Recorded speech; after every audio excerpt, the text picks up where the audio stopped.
At 8:40 p.m. on the evening of Sunday, October 8th, 1871, a fire was reported in a barn at 137 DeKoven Street on the southwest side of Chicago. The barn belonged to Patrick and Catherine O'Leary. What started that fire remains unknown, but within minutes the flames had crawled up the dry wooden walls and into the dry October air. The night was warm, the wind was blowing hard from the southwest, and the city had not seen measurable rain in weeks. The first alarm was transmitted from a fire alarm box at the corner of Lincoln and Jefferson Streets at 8:45 p.m. That box was more than half a mile from the O'Leary barn, and the code that came through the telegraph system designated the wrong location.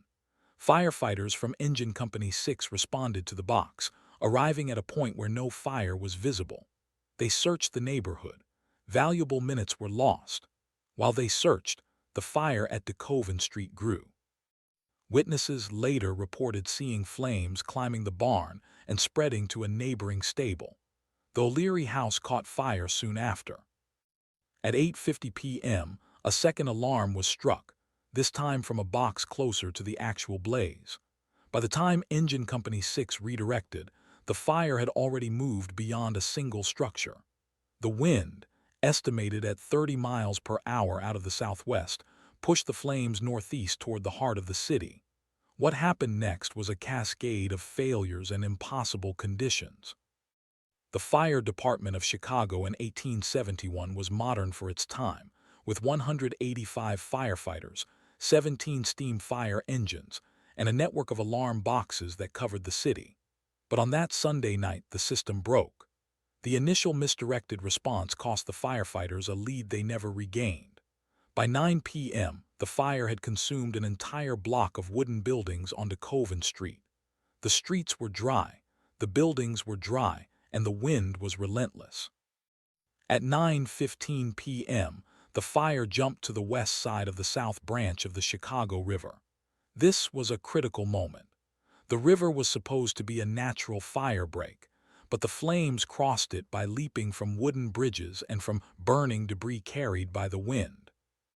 A lumber yard on the opposite bank ignited, then a coal yard, then a line of grain elevators. The fire was no longer a neighborhood accident. It was a citywide event. By 10 p.m., the fire had reached the business district along Lake Street. The buildings there were larger, many of them brick or stone, but they were not fireproof. The heat was intense enough to shatter windows and ignite interiors through the gaps. The fire department began to realize they could not stop it. They shifted their efforts to protecting specific structures, but even that failed. The conflagration was moving faster than any horse-drawn engine could keep up. At 10:30 p.m., the fire crossed the main branch of the Chicago River for the first time. This was the moment that doomed the central business district. The waterworks, which supplied water to the city and to the fire hydrants, was located on the north side of the river, near the Lake Michigan shoreline. The fire was now approaching that very facility. Without the waterworks, the fire department would be helpless. How could this have happened? The city of Chicago had grown too fast. In 1871, it was the fourth largest city in the United States, with a population of over 300,000. Three-quarters of the buildings in the city were made of wood, many of them constructed quickly and cheaply in the building boom after the Civil War. Sidewalks, fences, and even streets were made of wood. The city had not updated its fire safety ordinances. Insurance was expensive but widely held, and many believed the risk was manageable. They were wrong. The drought of 1871 had left everything tinder dry. From July through September, Chicago received less than 1 inch of rain. The wooden shingles on roofs curled and cracked. The wooden sidewalks were loose and dry. Even the bricks in newer buildings stored heat. The wind that night was a strong, steady southwest wind, which came straight down the axis of the city's street grid, channeling the fire from block to block. By 11 p.m., the fire had consumed the area between the South Branch and the business district. Firefighters from all over the city were now on the scene, but their equipment was failing.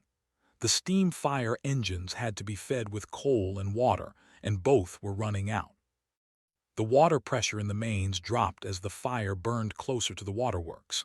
At 11:30 p.m., the courthouse bell began to ring continuously, warning residents to flee. That same bell later melted in the heat. At midnight, the fire was a single, massive wall of flame more than a mile wide. The heat was so intense that air was sucked toward the fire, creating winds of its own. Burning debris was lifted into the sky and carried blocks ahead of the main fire, starting new fires wherever it landed. This was called fire spotting, and it made the fire unpredictable. A building could catch fire without the flames ever reaching it, simply from a shower of embers. At 12:30 a.m. on Monday, October 9th, the fire reached the Chicago River again, this time at the main branch near the railroad bridges. The bridges themselves were wooden. They caught fire and collapsed into the water. The fire crossed on burning timbers and on the heat itself. On the north side, the fire encountered gasworks, oil storage tanks, and coal yards. Explosions lit the night. People fled into the streets, many still in their night clothes, carrying whatever they could. The fire department made a last stand at the waterworks. The building was made of stone, but the roof was wood. Firefighters tried to wet down the building with hoses, but the water pressure was too low. At 1:30 a.m., the roof of the waterworks caught fire. The building burned. The pumps stopped. The city lost its water supply. From that moment on, there was nothing the fire department could do. They became spectators. What happened next was a city consuming itself. The fire burned through the north side for the rest of Monday. It crossed the river again near the Lake Street Bridge and burned through the main business district, destroying banks, hotels, theaters, and newspaper offices. The Chicago Tribune building was reduced to its iron columns. The Palmer House Hotel, which had only opened 2 weeks earlier, was a ruin. The courthouse, the custom house, the post office, all gone. The fire burned for another full day. It did not stop until Tuesday night, October 10th, when a light rain began to fall and the fire ran out of fuel. By then, it had burned an area roughly 4 miles long and 1 mile wide, destroying over 17,000 buildings and leaving 100,000 people homeless. The official death toll was placed at around 300, but the actual number was likely higher because many bodies were burned beyond recognition and never counted. The systems that failed were not just the fire department. The city's water supply system failed when the waterworks burned. The city's building codes failed because they allowed wooden construction in dense districts. The city's alert system failed because the first alarm box gave the wrong location. The city's leadership failed because Mayor Roswell Mason and the city council had repeatedly ignored warnings about fire risk. In the months before the fire, insurance companies had raised rates and pleaded for reforms. No action was taken. After the fire, investigations pointed to the O'Leary barn as the origin, but no one was ever charged. The legend that a cow kicked over a lantern was planted by a journalist and never confirmed. The true cause remains unknown. What is known is that the fire turned a fast-growing American city into ash in 3 days. The immediate aftermath was chaos. Refugees camped in Lake View in the suburbs and on the prairie. The military was called in to maintain order. Looting was reported and a curfew was imposed. The city's rail system was destroyed, so relief supplies had to be brought by water. The fire had also destroyed the grain elevators that stored the city's food supply. Thousands faced hunger and exposure. Yet within weeks, rebuilding began. Chicago's motto, "I will," became the spirit of the recovery. New building codes were written. The city required brick or stone construction in the downtown area. Fire limits were expanded. The water system was rebuilt with stronger pumps and more mains. The fire department was reorganized and expanded. The disaster forced a reckoning that reshaped urban America. The Great Chicago Fire remains a landmark event in the history of emergency response, urban planning, and fire science. It is studied as an example of how a perfect storm of environmental, infrastructural, and systemic failures can turn a small spark into a catastrophe. It is also a story about human fragility and resilience. In 3 days, a city vanished. In the years that followed, a different city rose from the ashes. The opening segment ends here. We have covered the first night and the immediate failures. The next segment will examine the fire's progression on Monday, the evacuation, and the human toll. The first light of Monday, October 9th, 1871, revealed a city that no longer existed in any recognizable form. At 5:30 a.m., the sun rose over a smoking landscape. The sky was still dark with soot. The air was thick with ash and the smell of wet charcoal. Survivors emerged from the lake, from parks, from open lots where they had fled. They saw nothing but ruins. The business district was gone. The courthouse was a shell. The waterworks was a pile of blackened stone. Thousands stood on the shoreline watching their city burn. At 6 a.m., the fire was still moving. It had crossed the Chicago River again during the night, this time at the railway bridges near Kinsey Street. The bridges burned and collapsed, but the fire jumped across on burning timbers and embers carried by the wind. The north side was now fully involved. The fire burned through the area known as the German neighborhood, dense with wooden houses and small factories. Families fled into the streets, many still in their night clothes. Some tried to escape by wagon, but the streets were clogged with refugees and debris. By 7 a.m., the fire had reached the area around Lincoln Park, then still a cemetery. The wooden grave markers caught fire. The heat was so intense that the tombstones cracked. People sought refuge in the open space of the cemetery, believing the dead could not burn. They were wrong. The fire swept through the dry grass and shrubs, forcing the living to run again. Some survivors later reported seeing coffins exposed by the heat, the bodies inside consumed. At 8 a.m., a light rain began to fall, but it was too weak to stop the fire. The rain was more like mist, and it evaporated before reaching the flames. The wind had not died down. It continued to blow from the southwest, driving the fire toward the lake. The fire was now a moving wall, more than 1.5 miles wide, traveling at nearly 6 miles per hour. That may not sound fast, but for a pedestrian trying to outrun it, it was a death sentence. At 9 a.m., the fire reached the lakefront at several points. The wooden piers and warehouses along the shore caught fire. The smoke was visible for miles across Lake Michigan. Boats in the harbor tried to take on refugees, but the flames pushed everyone into the water. People waded into the lake, holding onto planks and barrels. Some stayed in the water for hours, only their heads above the surface, watching the city burn behind them. The fire was not a single flame. It was a complex event, a firestorm. The heat generated its own weather. Columns of superheated air rose miles into the atmosphere, pulling in oxygen from the surrounding area. This created winds that fed the fire and spread it. Embers were thrown ahead of the main fire, starting spot fires that grew and merged. By mid-morning, there were fires burning simultaneously in dozens of locations, each one independent, each one feeding the larger conflagration. What did the fire department do? They could do almost nothing. The waterworks was destroyed. The steam engines had no water pressure. Firefighters tried to use water from the lake and from the river, but the hoses were not long enough, and the pumps could not draw water from the distance. Some firefighters abandoned their engines and joined the evacuation. Others tried to pull down buildings to create fire breaks, but the fire was moving too fast. In some cases, firefighters were trapped and had to flee for their own lives.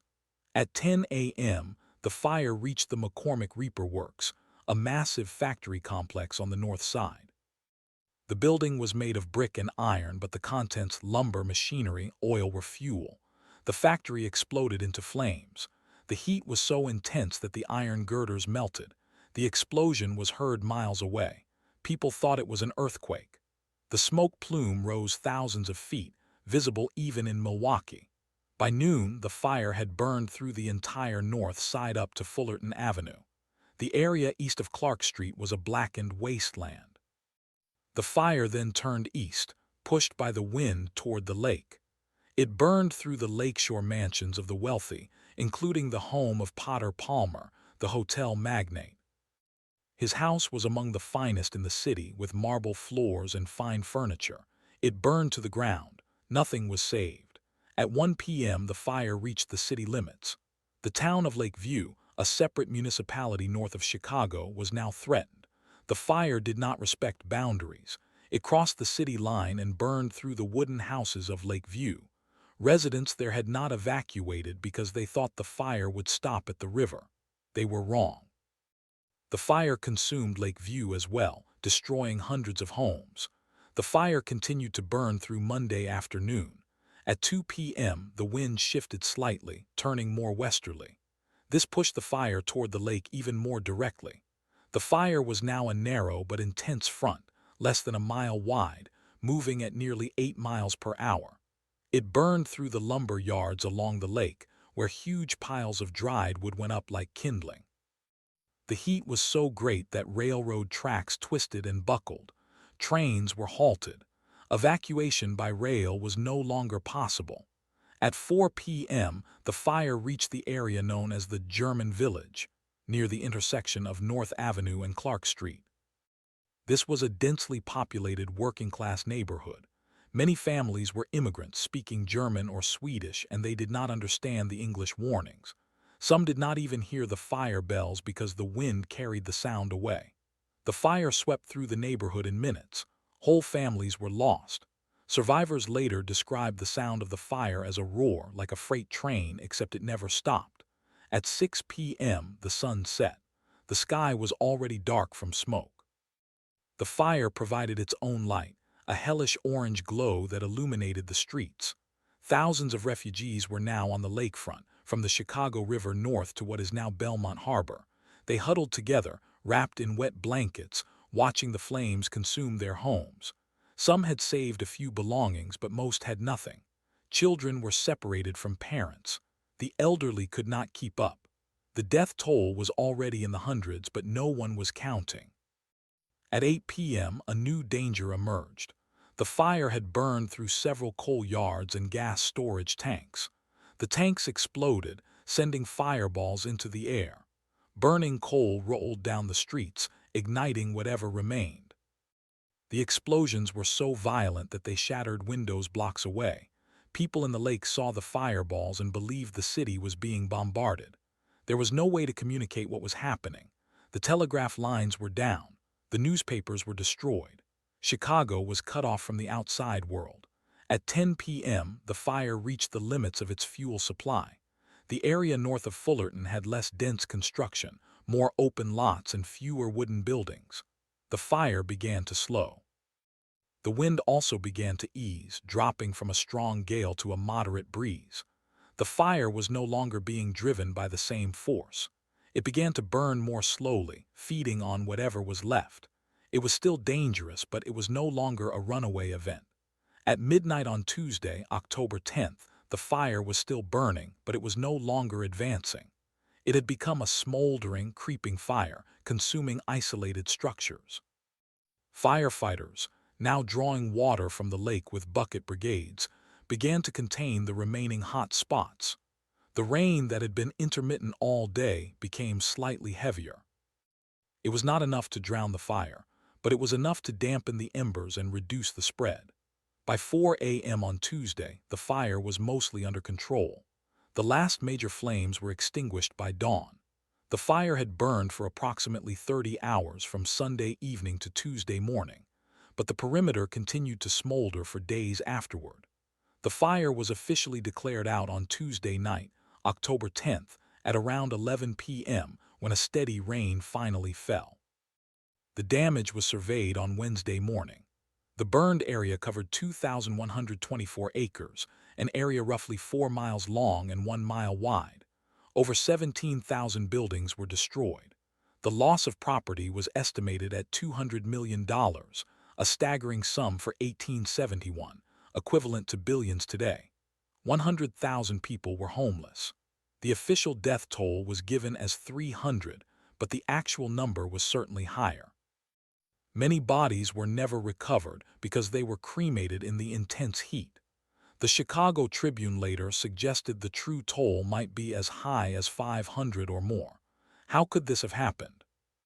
The investigation that followed revealed multiple failures, each one compounding the others.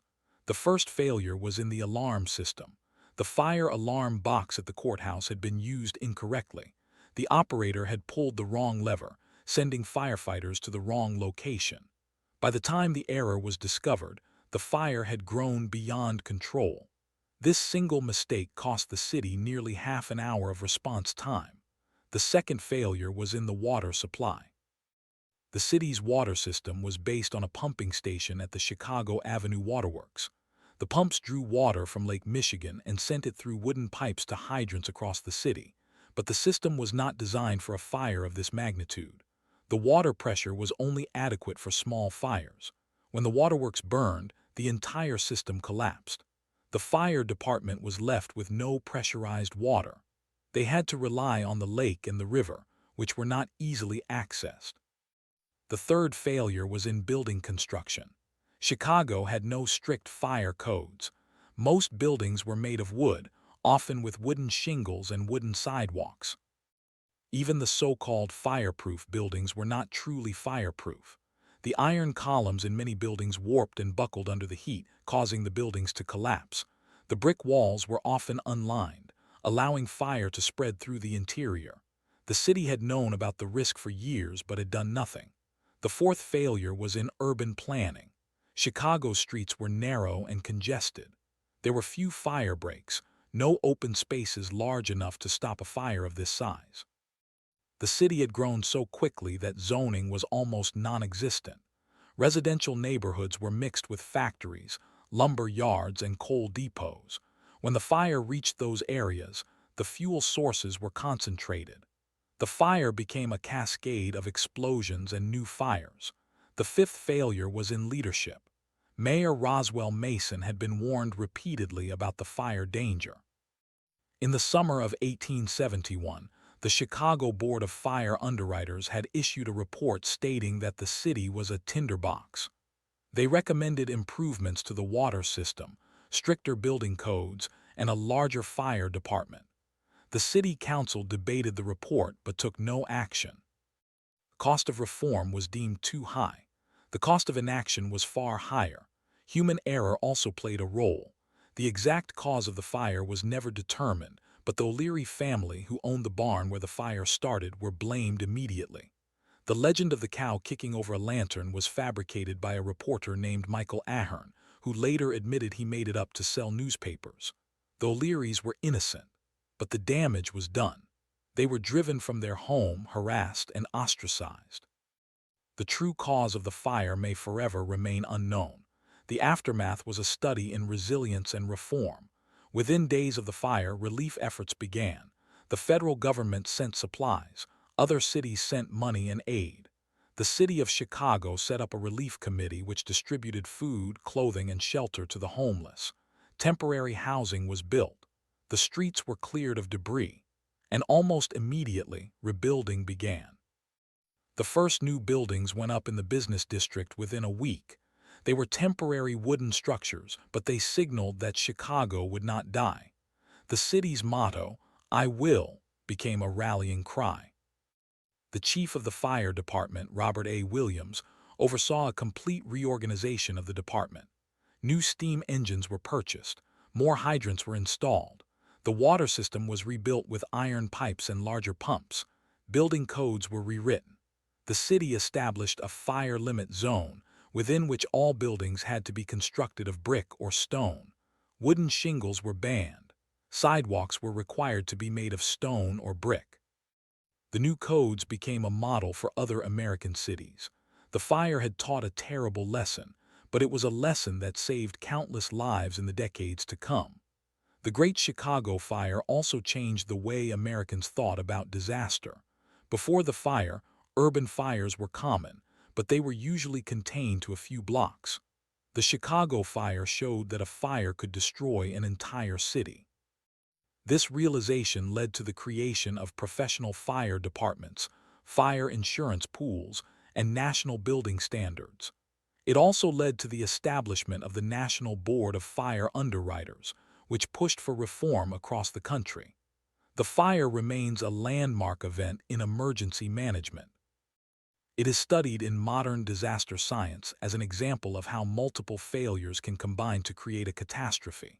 The factors, drought, wind, wooden construction, poor water pressure, delayed alarm, weak leadership, are each manageable alone, but together they were lethal. The fire is also a reminder of the importance of warning systems, building codes, and public preparedness. Today, the site where the fire started, at 137 DeKoven Street, is home to a small park. Bronze plaque marks the spot. The O'Leary house was destroyed in the fire, but the family later rebuilt a few blocks away. No trace of the barn remains. The legend of the cow persists in popular culture, but historians have largely dismissed it. The real story is more complex, more human, and more instructive. The Great Chicago Fire of 1871 was not an act of God. It was an act of systemic failure compounded by natural conditions, human error, and political negligence. It destroyed a city, but it also rebuilt it. In the ashes, Chicago became a laboratory for modern urban planning. The fire forced the city to confront its weaknesses and to build something stronger. That is the enduring lesson. That disaster does not have to define a city. It can become the catalyst for transformation. The fire burned for 3 days. The memory of it has burned for over a century. And in that memory, there is a warning for every city, every government, every organization that ignores the risks until it is too late. The warning is simple. Prepare before the fire starts, because once it begins, there is little time to react. The Chicago fire began in a barn on a quiet Sunday night. It ended in the ruins of a great city. The difference was not in the spark, but in the systems that were supposed to contain it. Those systems failed, and the price of that failure was paid in thousands of lives and billions in losses. The story does not end there. The rebuilding of Chicago was a story of human determination. Architects like Louis Sullivan and Daniel Burnham would reshape the city's skyline.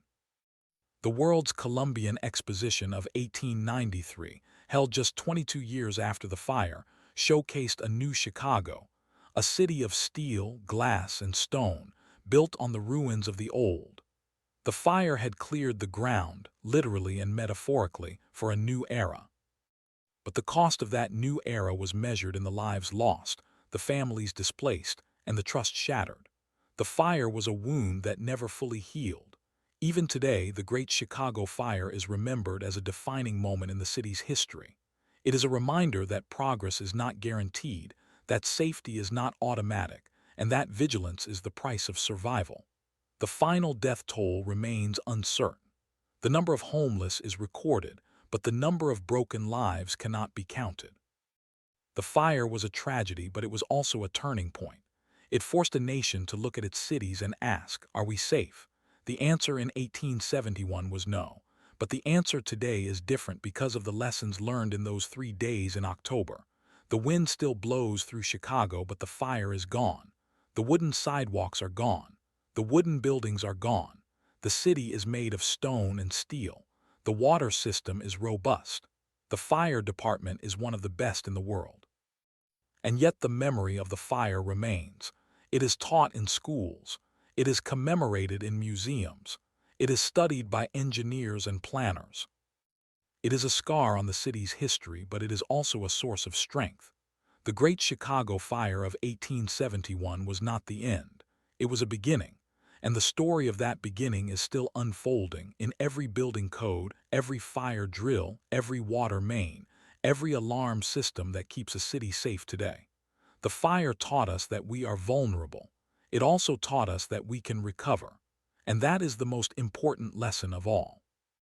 In the days following the fire, as the ashes still smoldered, the city faced a question that would define its future: what to rebuild. On the morning of October 10, 1871, the streets of Chicago were covered in a gray, powdery dust that rose in clouds with every step. The air smelled of wet charcoal and scorched metal. The heat from the ground was so intense that in some places, shoes began to melt.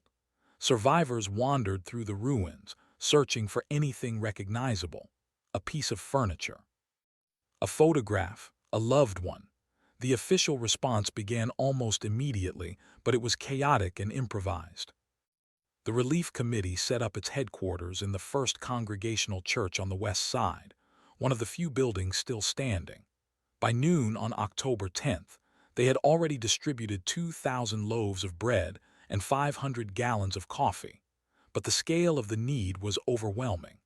The committee estimated that more than 100,000 people were homeless, and the number of dead was still unknown.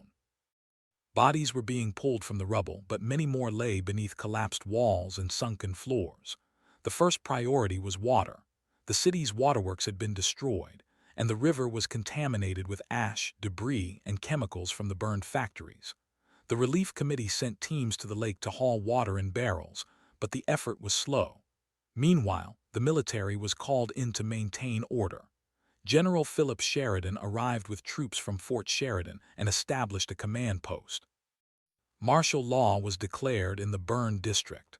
Looting had been reported during the fire, and the army was ordered to shoot anyone caught stealing. The streets were patrolled day and night, but not all the news from the first week was bleak. The city's telegraph lines, though damaged, were quickly repaired, and by October 11th, messages began to flow out to the rest of the country. The response from other cities was remarkable. New York sent $50,000 in gold. Boston sent $20,000 and 200 barrels of flour. St. Louis sent tents and blankets. Cincinnati sent furniture and tools. The railroad companies offered free transportation for relief supplies. The federal government authorized the use of army supplies, including tents, food, and medicine. By the end of the first week, more than $5 million in aid had been pledged, a staggering sum for the time. The relief effort, however, was not without problems. The distribution system was inefficient. The rich could afford to buy supplies from private merchants who had set up temporary shops, while the poor were forced to wait in long lines for free rations. There were reports of corruption and favoritism. Some relief committee members were accused of diverting goods to their own businesses. The mayor appointed a special commission to investigate, but the commission itself was criticized for being a rubber stamp. The investigations mostly faded away. In the midst of the relief efforts, a deeper crisis emerged, the question of who owned what. The fire had destroyed all property records, deeds, and title documents. Without them, land ownership was impossible to prove. For weeks, the courts were paralyzed. People claimed the same lots, the same parcels, the same buildings. The city council passed an emergency ordinance that allowed for temporary occupancy based on sworn statements, but the system was abused. Squatters moved onto valuable land. Property lines shifted. The entire legal framework of property ownership in Chicago had to be rebuilt from scratch. The rebuilding of the city itself began with almost indecent haste. On October 12th, just 4 days after the fire was extinguished, the first new building permit was issued. It was for a small wooden structure on the corner of West Madison and South Halsted. The permit was issued under an emergency rule that allowed temporary buildings to be erected without meeting the old building codes. Within a week, hundreds of similar permits were issued. The burned district became a city of shacks, tents, and hastily built cabins. They were called cheap houses or shanties. They had no plumbing, no insulation, and no fireproofing. They were built on the ruins of the same wooden city that had just burned down. This was a dangerous gamble. The city had learned nothing from the fire, it seemed. But the pressure to rebuild was overwhelming. Businesses needed premises. Families needed roofs. The winter of 1871 was approaching, and without shelter, thousands would die of cold. So the temporary structures went up, row after row, block after block. And then in November, the first test came. A fire broke out in a shanty on Randolph Street. It spread to 2 neighboring shanties before the fire department arrived. The blaze was extinguished quickly, but it was a warning. The city council realized that the emergency building rules had created a new tinderbox. That realization led to the first major reform. On November 15, 1871, the city council passed the Fire Limits Ordinance. The ordinance banned all new wooden construction within the burned district. It required that all new buildings be constructed of brick, stone, or iron. It also required that roofs be made of slate or metal, not wood shingles. The ordinance was immediate and sweeping. It applied to the area bounded by the Chicago River on the north and west, by Congress Street on the south, and by Michigan Avenue on the east. This was the heart of the old city, the area that had been completely destroyed. The ordinance was strict. Even temporary structures were forced to comply. The city hired inspectors to patrol the district and tear down any illegal wooden buildings. The ordinance was controversial. Many small business owners who had lost everything in the fire argued that they could not afford brick or stone. They petitioned for exceptions. The city council granted some, but mostly held firm. The result was a building boom of masonry construction. Within a year, more than 10,000 new brick buildings were under construction. The city's landscape changed rapidly. Gone were the low wooden houses with their narrow facades and wooden sidewalks. In their place rose four-story brick structures with iron facades and large plate glass windows. The new buildings were designed to be fireproof, or at least fire-resistant. They had thick party walls, iron lintels, and slate roofs. They also had indoor plumbing, which meant that water was available inside the building for firefighting. But the reforms did not stop at building materials. The fire department underwent a complete overhaul. The chief, Robert.A. Williams, had been a volunteer fireman before the fire, and his leadership during the fire had been praised. But the volunteers were gone. In their place, a professional fire department was created. The new department had a central command structure, uniformed firefighters, and a fleet of modern steam fire engines. The engines were purchased from the Ameskeag Manufacturing Company in Manchester, New Hampshire. They were able to pump water directly from the lake or the river, bypassing the damaged water mains. The department also established a telegraph system for fire alarms. By early 1872, more than 50 alarm boxes were installed throughout the city. When a fire was reported, a telegraph operator would send a signal to the nearest fire station, and the engines would respond within minutes. The water system was also rebuilt. The old wooden pipes were replaced with iron pipes. The new pipes were laid in a grid pattern, not the radial pattern that had failed during the fire. The new system also included larger main pipes in the business district, capable of delivering more water at higher pressure. The city built a new water tower on Michigan Avenue, which became a symbol of the city's rebirth. The tower stood 154 feet tall, and it housed a 135-foot standpipe that maintained pressure in the system. The water tower is one of the few buildings from the pre-fire era that still stands today, a lone survivor of the disaster. The rebuilding of Chicago was not just a physical reconstruction. It was also a social and economic transformation. The fire had destroyed the old commercial district, but it had also cleared away the slums. The new buildings were more expensive, which pushed the poor to the outskirts. The wealthy moved into new neighborhoods to the north and south, along the lakefront. The city's geography began to rearrange itself along class lines. The fire accelerated a trend that had already started, the segregation of the city by income. The economic impact of the fire was enormous. The insurance industry was hit hard. Many insurance companies were based in the East, and they had insured Chicago properties worth hundreds of millions of dollars. After the fire, they faced claims of over $100 million. Some companies went bankrupt. Others paid out but then raised their rates dramatically. The fire insurance system itself was reformed. The National Board of Fire Underwriters, which had been formed in 1866, demanded that cities adopt fire codes before they could receive insurance. Chicago's new building codes became the model for the entire industry. The board also established a rating system for cities, based on their fire defenses. Cities with poor ratings paid higher premiums. This gave cities a strong financial incentive to invest in fire prevention. The fire also changed the way cities thought about urban planning. Before the fire, Chicago had no comprehensive plan. It was a patchwork of neighborhoods, each with its own rules. After the fire, the city hired a team of engineers and architects to design a new street system. The old streets had been narrow and crooked. The new streets were wider, laid out in a grid, with alleys in the middle of the block for access. The alleys were designed to allow fire engines to reach the back of buildings. The new streets also had underground water pipes, gas lines, and later, electrical wires.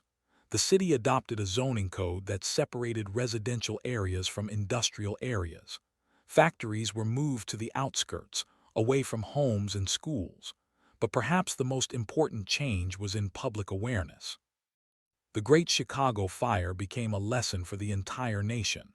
Newspapers across the country published detailed accounts of the disaster. They described the wooden buildings, the dry conditions, the poor water supply, and the slow response. The public began to demand safer cities. In the years after the fire, more than 50 American cities passed new fire codes. Many of them built professional fire departments for the first time. The fire led to the creation of the National Fire Protection Association in 1896, which set standards for everything from building materials to fire drills. The fire also had an impact on literature and culture. The poet Walt Whitman wrote a poem about the fire. The writer John G. Nicolay, who was Abraham Lincoln's secretary, wrote a history of the fire. The artist John R. Chapin painted a famous panorama of the fire, which was exhibited across the country. The fire became a symbol of destruction and rebirth, a story that Americans told themselves to explain why their cities were dangerous but also resilient.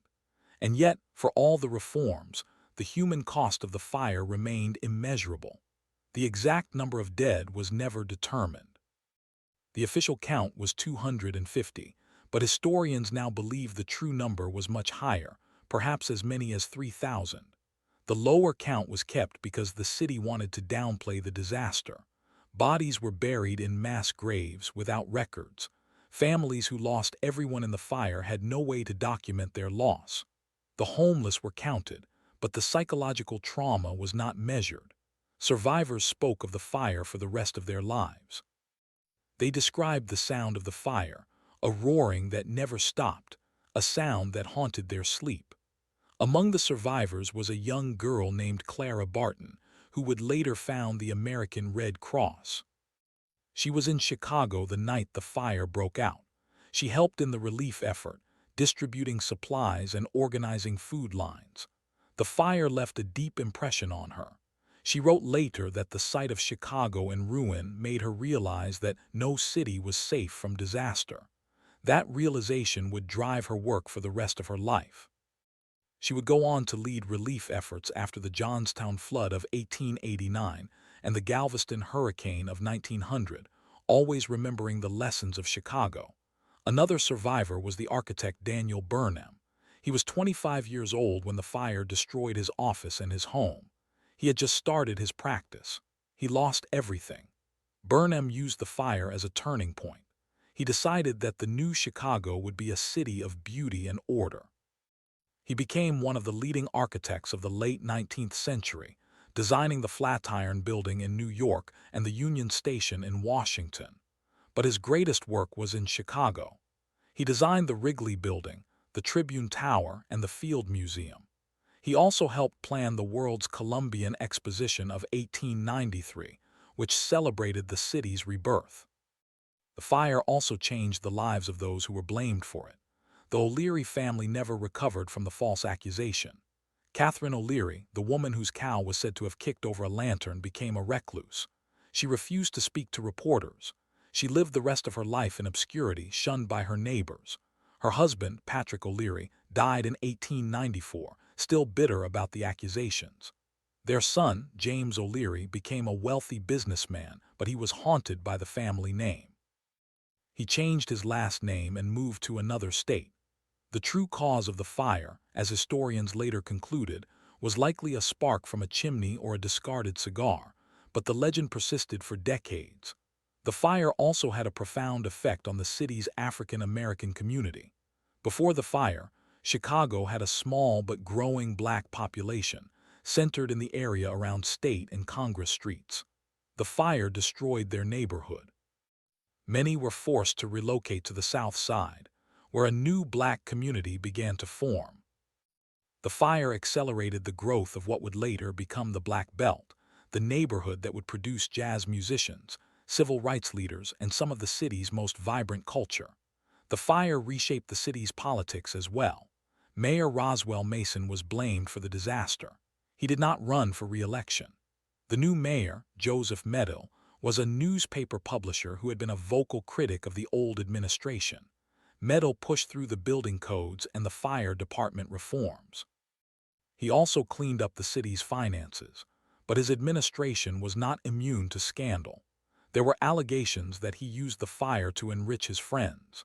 The tensions between reform and corruption would continue for decades. The fire also changed the relationship between the city and the state. The Illinois legislature passed a law allowing Chicago to borrow money for rebuilding, and it granted the city additional taxing powers. The state also created a board to oversee the distribution of relief funds. But the fire also highlighted the limitations of state government. The state had no disaster response agency. The relief effort was largely private. The role of the federal government was minimal. That would change only after the Great Depression and World War II, when the federal government began to take a larger role in disaster relief. In the decades after the fire, Chicago grew faster than any other city in America. By 1890, its population had reached 1 million, up from 300,000 in 1870. The rebuilt city was a showpiece of modern architecture and engineering. Tourists came from around the world to see the new Chicago. They marveled at its skyscrapers, its elevated trains, and its parks. But underneath the surface, the city remained vulnerable. New risks emerged. The rise of industry brought pollution, disease, and labor unrest. The fire had taught a lesson, but it was not the only lesson. The city would face other disasters. The Haymarket bombing of 1886, the Pullman strike of 1894, the Eastland disaster of 1915, and the Great Flood of 1990. Each one forced new reforms, new systems, new safeguards. The Great Chicago Fire of 1871 is not just a story of one disaster. It is a story of how cities learn to survive. It is a case study in the dynamics of risk, failure, and recovery. Every urban planner, every fire chief, every emergency manager has studied it. They know the timeline: the dry summer, the strong southwest wind, the wooden barn, the delayed alarm, the failed water pumps, the gale force winds. They know the chain of events. The first fire at the O'Leary barn at around 8:30 p.m. on October 8th, the spread to the nearby buildings by 9 p.m., the firestorm by 10 p.m., the destruction of the business district by the early hours of October 9th, the final extinguishing on October 10th. They know the numbers: 17,500 buildings destroyed, 300 lives lost or more, 100,000 homeless, $200 million in damage. But they also know the human stories, the stories of survivors who woke up to find their world on fire, the stories of firefighters who fought for 36 hours without rest, the stories of the rich who watched their mansions burn and the poor who lost everything they owned, the stories of the merchants who rebuilt their shops within days and the families who never returned, the stories of the city that rose from the ashes. And they know the questions that remain. Questions about the cause of the fire, questions about the number of dead, questions about the role of the wind, the weather, and the wood, questions about the decisions that were made and not made, questions about the courage of those who fought the fire and the failures of those who could have prevented it. These questions do not have simple answers. The fire was a complex system of failures, each one necessary but none sufficient alone. It was a perfect storm but a man-made one. Today, the fire is remembered in Chicago. Every year on October 8th, the city holds a memorial ceremony at the site of the O'Leary barn. A small park marks the spot. The park is surrounded by modern buildings of glass and steel. The old wooden houses are gone. The water tower still stands, a landmark of the old city. And the Chicago Fire Department, now one of the largest and most advanced in the world, trains new recruits on the lessons of 187 on. They teach them that a fire can start anywhere, that it can spread faster than you think, that the best weapon against fire is not a hose or a ladder, but a city that has learned from its mistakes. The Great Chicago Fire of 1871 was not an end, it was a beginning. It began in a barn on a quiet Sunday night and it ended in the ruins of a great city. But in the ruins, a new city was born. That city is still growing. It still learns. And the flame of that lesson, the memory of those 3 days in October, continues to burn. At 8:30 p.m. on October 8th, 1871, the fire that would reshape Chicago had not yet reached its full fury. But within hours it would. By 10 p.m., the firestorm was unstoppable. The city's wooden infrastructure, the dry conditions, the gale-force winds, and the lack of coordinated response had already sealed the outcome. The question was no longer whether the fire would be stopped, but how much of Chicago would survive. The answer, by dawn on October 9th, was very little. What happened after the fire? The immediate response was chaos. Thousands of people were homeless. Many had fled with nothing but the clothes on their backs. The streets were clogged with refugees. The city government had collapsed. Mayor Roswell Mason had no functional fire department. The waterworks were destroyed. The police were overwhelmed. The city was effectively a dead zone. But within hours, the relief effort began. At 6 a.m. on October 9th, a train from Milwaukee arrived at the outskirts of the city. It carried food, blankets, and medical supplies. Other trains followed. The city of St. Louis sent 1,000 barrels of flour. New York sent cash. Federal government, though limited in its disaster response capabilities, authorized the use of Army troops to maintain order. General Philip Sheridan arrived with a detachment of soldiers. They set up a temporary headquarters in a surviving building near the lakefront. Their first task was to prevent looting. Their second was to distribute aid. The relief effort was not perfect. There were reports of profiteering, price gouging, and corruption. Some landlords raised rents on surviving buildings. Some merchants hoarded food, but the overall response was effective. Within a week, tent cities had been erected in the burned district. Within 2 weeks, temporary shelters were housing 10,000 people. Within a month, the city had established a centralized relief commission. The commission was run by businessmen and clergy. They distributed food, clothing, and money. They also began planning the reconstruction. But the relief effort also revealed deep inequalities. The wealthy had insurance policies and bank accounts. They could rebuild quickly. The poor had nothing. Many were immigrants, unable to speak English, unfamiliar with American laws. They were at the mercy of landlords and employers. The Relief Commission tried to help, but it was overwhelmed. The city's black community, already marginalized, faced additional discrimination. Some relief stations turned away African Americans. Others provided inferior supplies. The fire did not discriminate in its destruction, but the recovery did. By late October, the city had begun to rebuild. The first buildings to rise were temporary wooden structures. They were meant to be replaced by permanent stone and brick buildings later. But many of these temporary buildings remained for years. The city was in a hurry. The winter was coming. Thousands of people needed shelter. The city government relaxed building codes to allow rapid construction. This decision would have consequences. In the years after the fire, there were smaller fires that could have been prevented with better building practices, but the immediate need outweighed the long-term risk. The rebuilding effort was driven by private enterprise. The city's businessmen saw the fire as an opportunity to create a modern city. They raised funds. They hired architects. They imported materials. The first skyscraper, the home insurance building, was completed in 1/8. It used a steel frame which made it fire-resistant. It was the tallest building in the world at the time. Other buildings followed. The city skyline changed rapidly. By 1890, Chicago had more skyscrapers than any other city. The fire had destroyed the old city, but it had also cleared the way for the new. The reconstruction also included infrastructure.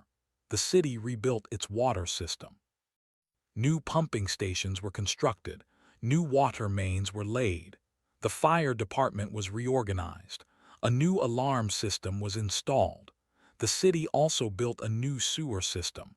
The old system had been inadequate. The new system was designed to handle the growing population. The streets were widened and paved. The city parks were expanded. The lakefront, which had been a dumping ground, was turned into a public space. The reconstruction was not without controversy. There were disputes over property lines. The fire had destroyed landmarks. Some owners claimed land that had been owned by others. The city's courts were flooded with lawsuits, but the legal system adapted. The city passed a law that allowed for the quick resolution of property disputes. The law was controversial, but it worked. Within 2 years, most of the land claims had been settled. The fire also led to changes in city government. The old mayor, Roswell Mason, was blamed for the fire. He did not run for re-election. The new mayor, Joseph Medill, was a reformer. He pushed through new building codes. He expanded the fire department. He also fought corruption. But his administration was not perfect. There were scandals involving the distribution of relief funds. Medill was accused of favoring his friends. The tensions between reform and corruption would continue for decades. The fire also changed the relationship between Chicago and the state of Illinois. The state legislature passed laws that gave Chicago more power to borrow money for rebuilding. The state also created a board to oversee the distribution of relief funds. But the fire highlighted the limitations of state government. The state had no disaster response agency. The relief effort was largely private. The role of the federal government was minimal. That would change only after the Great Depression and World War II, when the federal government began to take a larger role in disaster relief. The fire also had a lasting impact on American culture. The story of the fire became a legend. It was retold in books, newspapers, and dime novels. The figure of Mrs. O'Leary and her cow became a symbol of the fire. The fire was used as a cautionary tale. It was also used as a story of triumph. The city's recovery was celebrated as a testament to American resilience. The fire became a part of Chicago's identity. The city's motto, "I will," was born from the fire. The city's flag, adopted in 1917, includes 4 stars. One of them represents the fire. The fire also inspired changes in firefighting technology. The fire had shown that wooden buildings were extremely vulnerable. After the fire, the city required new buildings to be made of brick or stone. The fire also showed the importance of water supply. The city built new water towers and reservoirs. The fire department began using steam-powered fire engines. They were more powerful than the old hand-pumped engines. They could pump water from greater distances. The department also began using aerial ladders. They could reach higher buildings, but the fire also revealed the limitations of technology. The fire had been so large that it created its own weather. The heat generated winds that fanned the flames. The fire had also spread by flying embers. These embers could travel for miles. They could ignite buildings far from the main fire. This phenomenon is now called firebrand shower. It is a known danger in large urban fires. The fire also showed that even the best equipment cannot stop a firestorm. The only solution is prevention. The fire led to changes in urban planning. After the fire, the city required wider streets. They wanted to create fire breaks that could slow the spread of a future fire. The city also required that buildings be set back from the street. This created more open space. The city also created a building code that required fire-resistant materials. The code was one of the first in the United States. It became a model for other cities. The fire also had a profound effect on the insurance industry. The fire caused $200 million in damage. At the time, that was a staggering amount. Many insurance companies went bankrupt. The ones that survived raised their rates. They also changed their policies. They began to require fire-resistant construction. They also began to inspect buildings for fire hazards. The insurance industry became a force for fire safety. The fire also changed the way that Americans thought about disaster. Before the fire, most people believed that disasters were acts of God. They were seen as punishment for sin. After the fire, people began to see disasters as something that could be prevented. The fire was not a punishment. It was a result of human failure. This shift in thinking led to the modern disaster relief system. It also led to the creation of organizations like the American Red Cross. The fire also had a personal impact on the people who experienced it. Many survivors wrote memoirs. They described the terror of the fire. They described the kindness of strangers. They described the destruction of their homes. These memoirs are still read today. They offer a glimpse into the human cost of the disaster. One survivor was a young girl named Laura. She was 8 years old when the fire destroyed her home. She later wrote about how she and her family fled to the lakefront. She remembered the heat and the smoke. She remembered the sound of the fire. She remembered seeing the city burn. She survived, but she never forgot. Another survivor was a man named John. He was a firefighter. He fought the fire for 36 hours. He later wrote about the experience. He described the exhaustion. He described the frustration. He described the moments of heroism. He also described the moments of despair. He saw people die. He saw buildings collapse. He saw his city destroyed. But he also saw it rebuilt. The fire also affected the city's artists and writers. The poet Carl Sandburg wrote about the fire. The novelist Nelson Algren wrote about it. The photographer Edward Steichen took pictures of the ruins. The fire became a canvas for their work. They captured the tragedy and the resilience. Today, the fire is remembered in many ways. The Chicago Fire Department still holds annual commemorations. The Chicago History Museum has a permanent exhibit about the fire. The city's architecture still reflects the lessons of the fire. The buildings are made of stone and brick. The streets are wide. The fire hydrants are everywhere, but the fire is also remembered in a more somber way. The true number of deaths may never be known. The official count was around 300, but some estimates put the number at over 1,000. The fire was so intense that many bodies were completely consumed. They left no trace. The families of the missing never got closure. The fire also left questions. Why did the alarm system fail? Why were the water pumps not working? Why did the city not have a sufficient fire department? These questions have been studied for over a century. The answers are complex. The alarm system was old and unreliable. The water pumps were not maintained. The fire department was underfunded and understaffed. The city had grown too fast. The infrastructure could not keep up. The fire also raised questions about the role of the wind.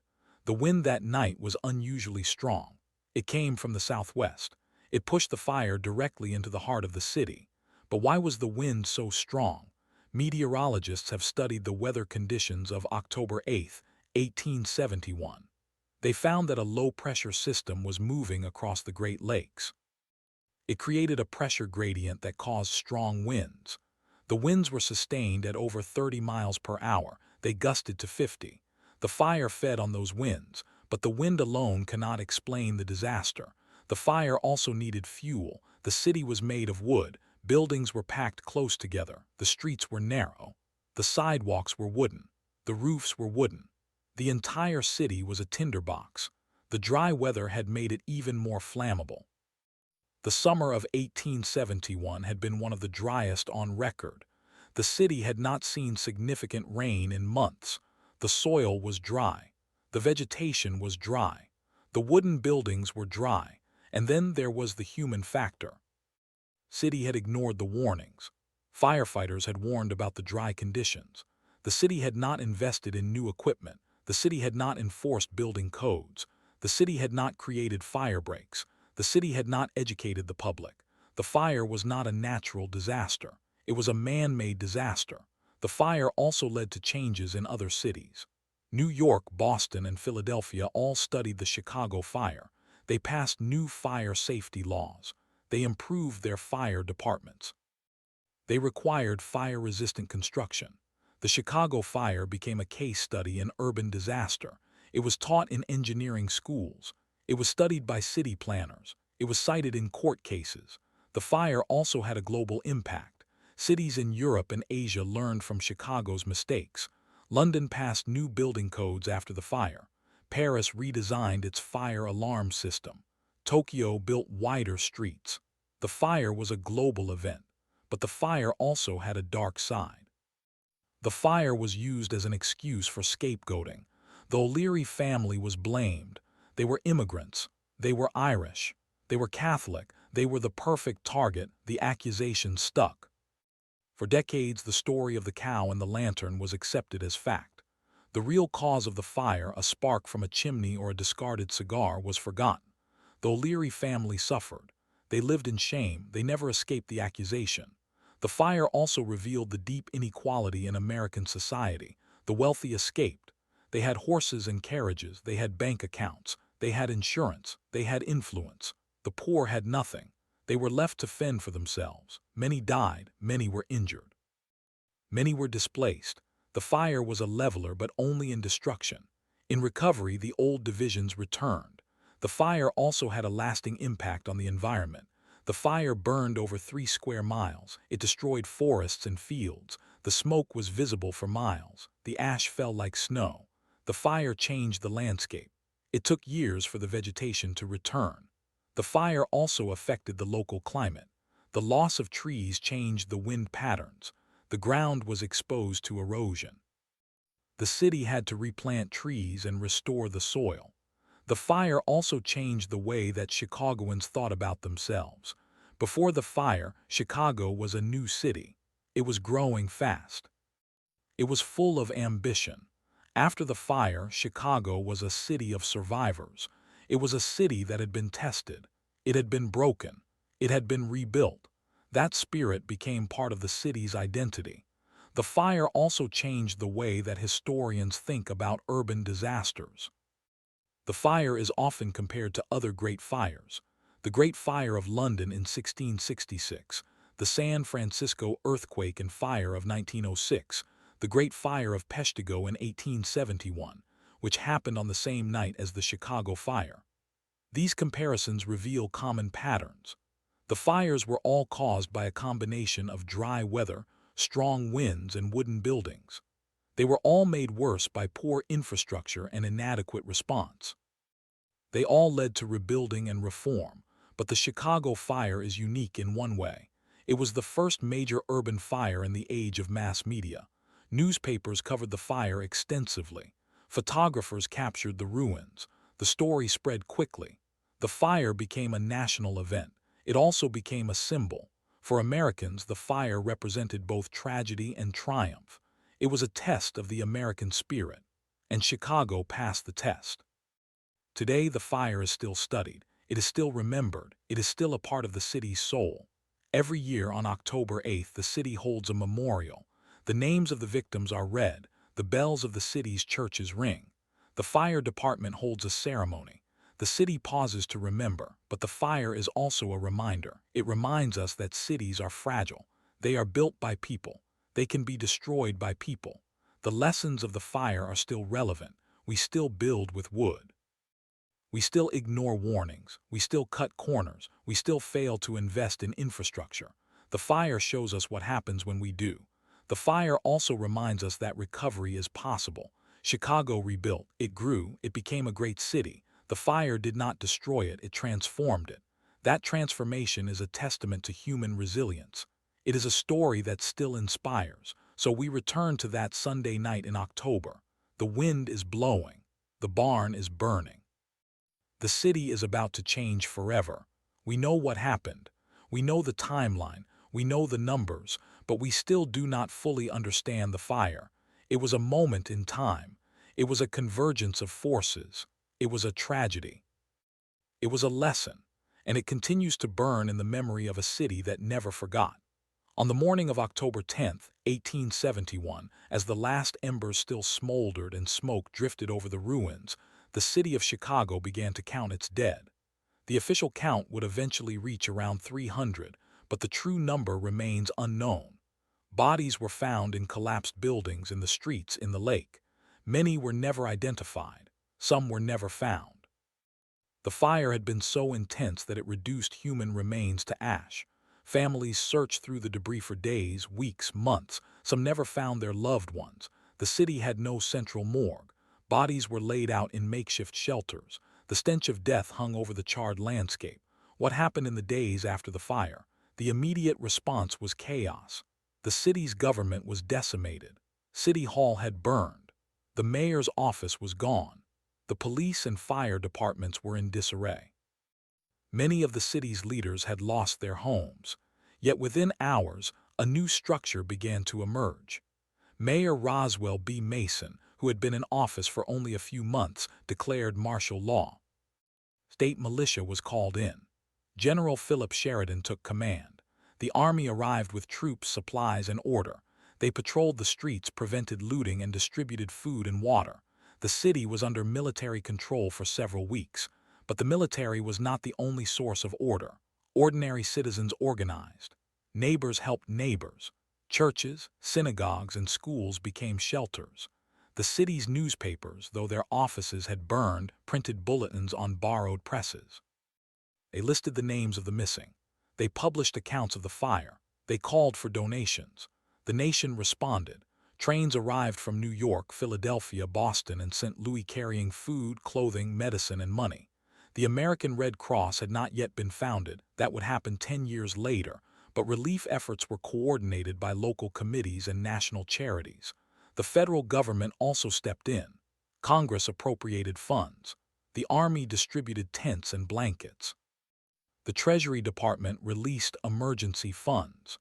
It was one of the first times the federal government had provided direct disaster relief to a city.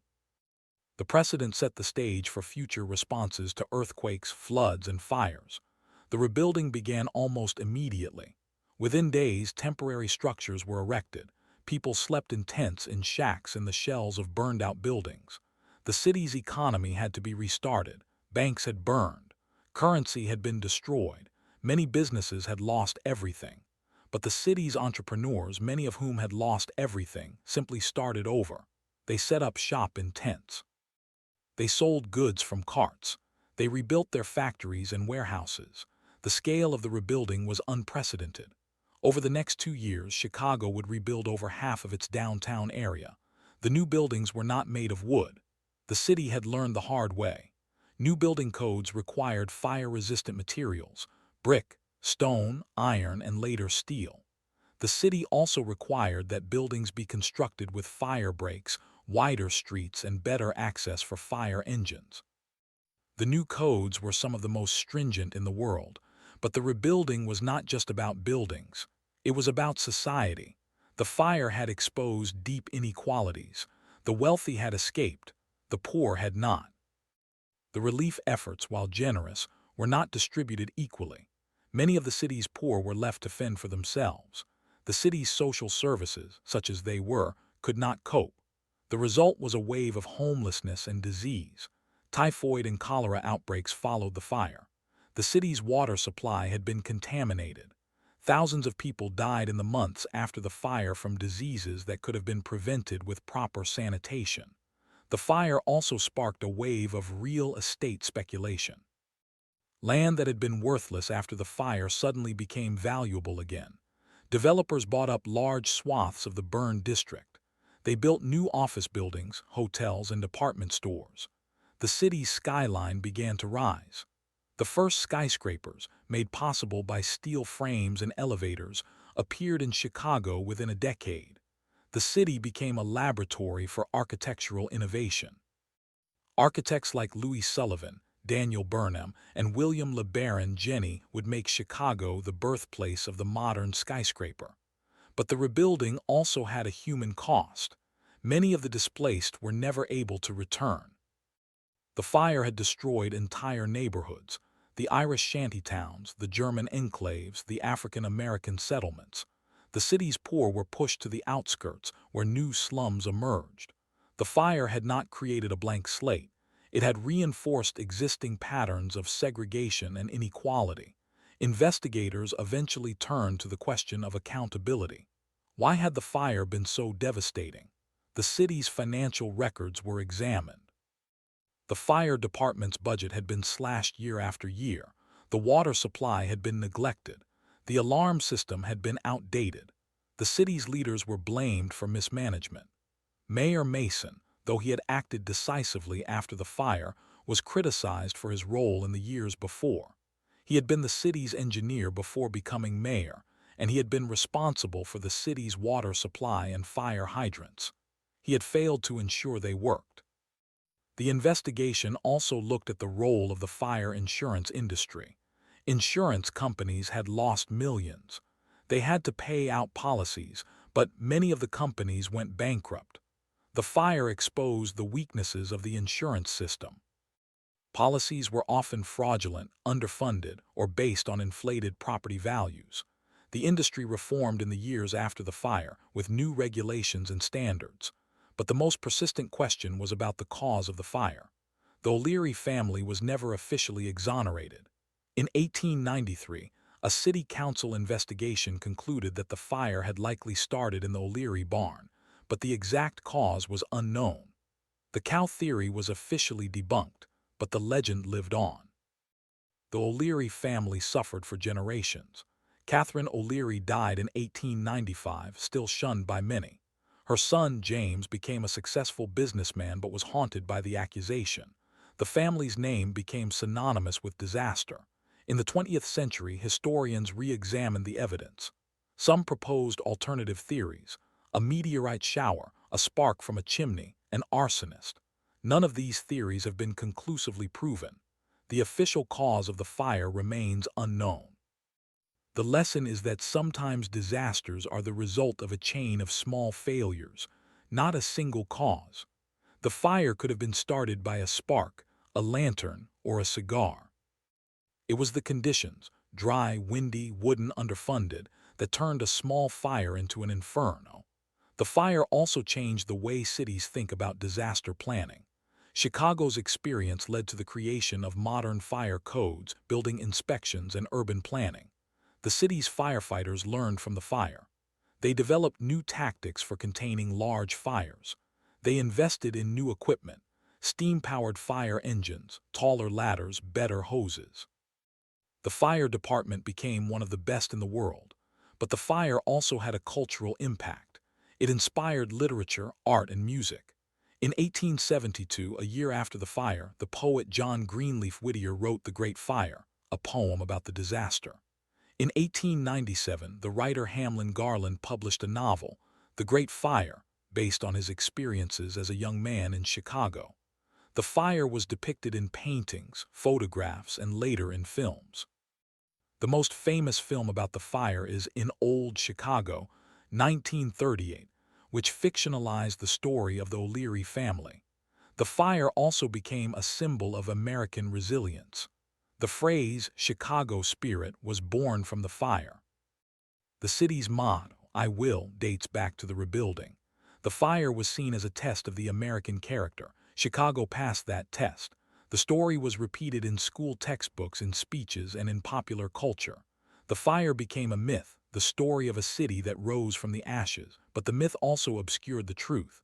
The fire was not just a story of triumph, it was a story of loss. Thousands of people died. Tens of thousands were left homeless. The poor suffered the most. The fire exposed the failures of 19th-century urban governance. It showed what happens when growth outpaces regulation, when profits are put before safety, and when the wealthy protect themselves while the poor are abandoned. Today, the fire is still relevant. Climate change is making wildfires more frequent and more intense. Cities are still vulnerable to fires, especially in the western United States. The lessons of Chicago, dry conditions, strong winds, inadequate infrastructure, poor planning, are being repeated in places like California, Colorado, and Australia. The fire is a warning that we have not fully learned. So we return to that Sunday night in October. The wind is blowing. The barn is burning. The city is about to change forever. We know what happened. We know the timeline. We know the numbers, but we still do not fully understand the fire. It was a moment in time. It was a convergence of forces. It was a tragedy. It was a lesson. And it continues to burn in the memory of a city that never forgot. But that memory is not just about the past. It is about the present. It is about the future. Every time a city faces a disaster, the ghost of the Great Chicago Fire is there, reminding us that we can rebuild, but we must also learn. The fire is not over. It continues in the lessons we carry. It continues in the buildings we build. It continues in the policies we create. The fire of 1871 is still burning. The fire of 1871 is still burning, but it is not only a memory carried in words. It is a layer of ash and debris buried beneath the streets of modern Chicago, discovered whenever construction crews dig deep enough. In 1909, workers excavating for the new Union Station found a blackened stratum of soil mixed with melted glass and charred wood. It was the fire, still there, just a few feet down. The city had been built on top of its own destruction, literally. Chicago's streets had been raised after the fire to improve drainage, and the rubble of what burned became the foundation for what came next. That buried layer is a physical record of the disaster, a silent archive of a city that refused to stay down. In the weeks after the fire, the relief effort was enormous but chaotic. The city's government had collapsed. Mayor Mason, though he had acted with urgency, had no formal emergency plan. He worked out of a temporary office in a church. The Common Council, the city's legislative body, met in a schoolhouse. The fire had destroyed all municipal records, so there was no way to verify property ownership, tax payments, or census data. The city had to start from scratch. The federal government sent tents, food, and clothing. The Army Corps of Engineers provided temporary bridges and water pumps. Other cities, including New York, Boston, and St. Louis, sent trainloads of supplies, but the distribution was uneven. The relief committees, run by wealthy businessmen, prioritized the city's commercial districts over its poor neighborhoods. The displaced were herded into temporary barracks, often with inadequate sanitation. The result was a secondary disaster of disease. Typhoid fever appeared within 2 weeks. The city's water supply, contaminated by the fire, had not been thoroughly cleaned. The old water intake cribs had been destroyed. New ones had to be built, but the process was slow. The city's sewer system, already inadequate, had been overwhelmed. Raw sewage mixed with the ashes. By December of 1871, the city had recorded more than 3,000 cases of typhoid. Cholera followed in the spring of 1872. The death toll from disease in the months after the fire may have exceeded the number killed in the fire itself. Historians estimate that between 5,000 and 10,000 people died from illness and exposure in the winter of 1871. The fire was only the beginning. The water supply failure was not just a matter of low pumping. The city's water system had been designed by Mayor Mason himself in his earlier role as city engineer.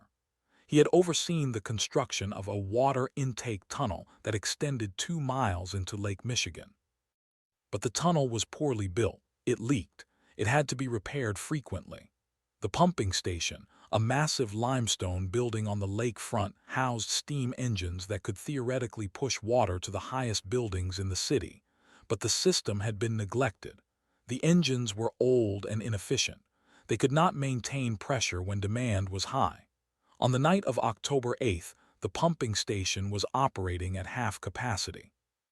The fire hydrants, designed to work only if the pumps were at full power, became useless. The firemen watched as the water trickled out of their hoses, a weak stream that barely reached the base of a burning building. The fire department itself was underfunded and poorly organized. The city had 17 fire engines, but only 6 were steam-powered. The rest were hand-pumped, requiring teams of men to operate. Many of the horses that pulled the engines had been injured or killed in the fire.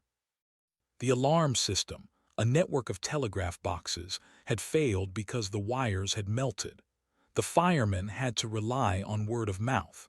By the time they reached the O'Leary barn, the fire had already spread to neighboring buildings. The chief fire marshal, Robert Williams, had no way to coordinate the response. He ordered his men to try to contain the fire, but the wind kept shifting. The fire jumped from block to block. The department was simply overwhelmed. Investigators later looked at the response time. The first alarm was sounded at about 9:15 on Sunday evening. The fire department arrived at 9:50. That was 35 minutes. In a city built almost entirely of wood, with wind speeds exceeding 30 miles per hour. That was too long. The fire had already crossed DeKalb Street by the time the first engines arrived. The firemen tried to set up a line at the south end of the block, but the water pressure was too low. They moved to another hydrant. It was also weak. They tried a third. Nothing. They had to abandon the attempt and focus on protecting buildings farther away. That decision, forced by the water system, sealed the fate of the entire district. Why was the water supply so low? The answer involves a combination of greed, neglect, and a flawed design. The city had built its water intake crib in the wrong place. The crib, located just offshore, drew water from a shallow area of the lake that was prone to sediment and algae. The intake pipes frequently clogged. The city had failed to clean them regularly. The wastewater treatment plant, such as it was, dumped untreated sewage into the lake near the intake point. The water quality was already poor. The fire exposed the entire system's fragility. When the pumps were needed most, they could not deliver. The legal aftermath of the fire was messy. The city was sued by dozens of property owners who had lost everything.